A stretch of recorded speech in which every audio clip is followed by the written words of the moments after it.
Published in Dawn, January 10, 2021. Lethal Blackmail Arsenal by Abbas Nasir.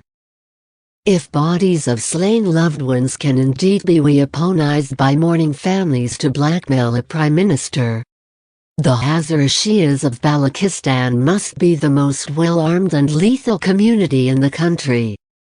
But is that really the case?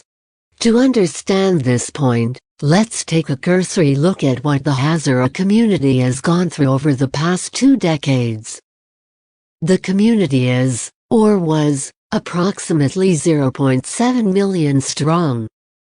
Over the past 21 years, an estimated 1,500 of its members have been murdered. The rage and the bloodlust of the murderers has not even spared unarmed women and children, including infants, what to talk of men. If the same proportion of about 220 meters Pakistanis had been killed as the Hazaras have lost of their own, the toll would be close to 500,000. Yes, 500,000. That would be about 10 times the total civilian, military, paramilitary and police losses combined in 20 years of the war on terrorism suffered by the Islamic Republic of Pakistan. Who is unaware of the trauma the loss of those approximately 50,000 plus Pakistanis caused each of us, how it touched us?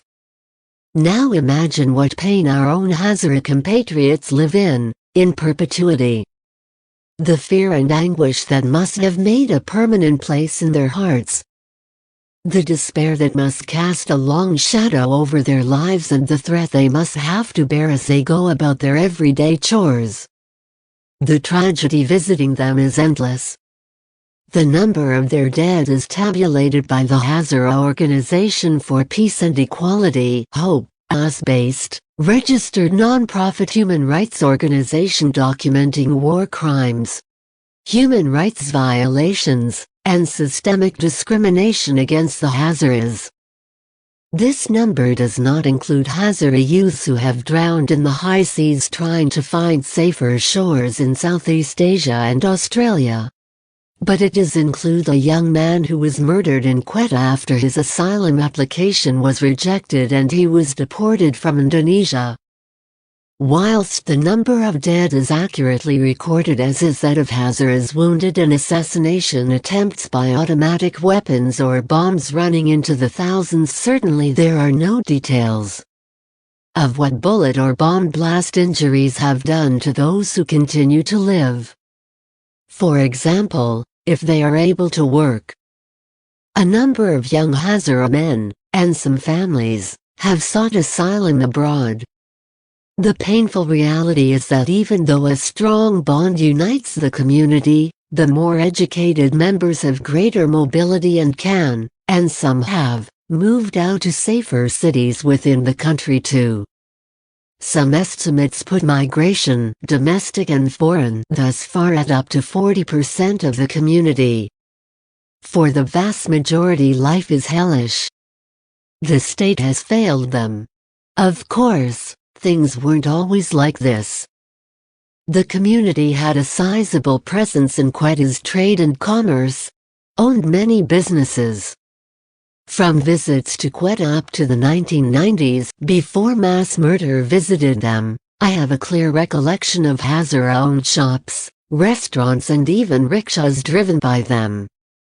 Apart from trade and commerce, the Hazaras had solid representation in the armed forces, boasting a former CNC, General Muhammad Musa, a 3-star PAF officer Air Marshal Sharbat Ali Changizi, and many other decorated officers. My father's dear friend and comrade in arms Kol Barkat Ali was among the finest who wore the uniform.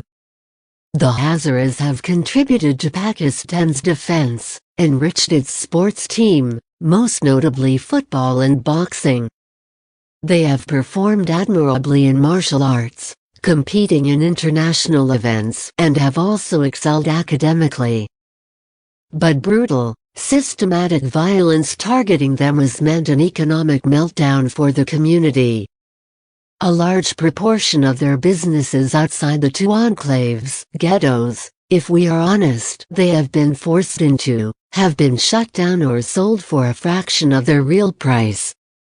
The threat to their life and limb has restricted mobility, and this has had a devastating impact on their ability to generate an income.